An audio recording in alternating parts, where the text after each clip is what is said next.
جیاواز لە هەڵبژاردنەکانی ڕابردوو لە هەڵبژاردننی پەرلەمانی کوردستان تۆڕە کۆمەڵایەتیەکان و سۆشیال میدیا بۆ گۆڕەپانێکی کاریگەر بۆ بانگەشەی هەڵبژاردن و لیست و قەوارەکان بە شێوەیەکی فراوان تۆڕە کۆمەڵایەتیەکانیان بۆ گەیاندنی پەیامەکانیان و نزیکبوونەوە لە دەنگدەرانیان بەکارهێنا.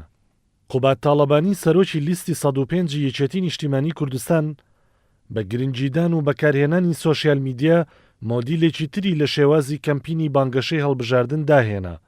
لە ڕابردوودا بە ئێستاشەوە دەسەڵاتداران تۆڕە کۆمەڵایەتیەکانیان تەنها بۆ بڵاوکردنەوەی پەیامە ڕسمیەکانیان بەکارهێناوە.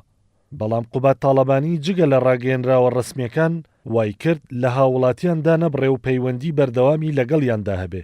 قوبات تاڵەبانی تۆڕە کۆمەڵایەتیەکانی تەنها بۆ بەکارهێنانی بانگەشەی هەڵبژاردن بەکار نەهێناوە، بەڵکو پێشتر لە تویتەرەکەی بەردەوام لەگەڵ هاوڵاتیاندا پەیوەندی هەبووە و ڕاستەوخۆ هەموو جۆرە پرسیارێکی لێکراوە بە باسی سیاسی و شەخسیەوە و وەڵامی داونەتەوە لە کەمترین ماوەدا.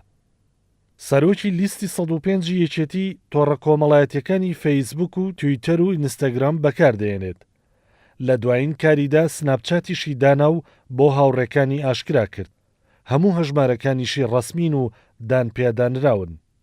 قوبات تاڵەبانی لەم بانگەشەی هەڵبژاردنەدا لە پاڵ بەسەرکردنەوەی شار و شارۆچکەکانی کوردستان لە سۆشیال میدیا لە هاوڕێ و خەڵکی ئاسایی و لایەنگرانی یەکێتی دانەبراوە. لە دوای ئەو دیدارە ڕادیۆیی یەشی ئەنجامیدا قوبات تاڵەبانی لە تویتەر نووسیوێتی: خۆشحاڵ بووم کە ڕاستەوخۆ قسەم لەگەڵ هەزارەها خەڵکی خۆشەویستی کوردستان کرد.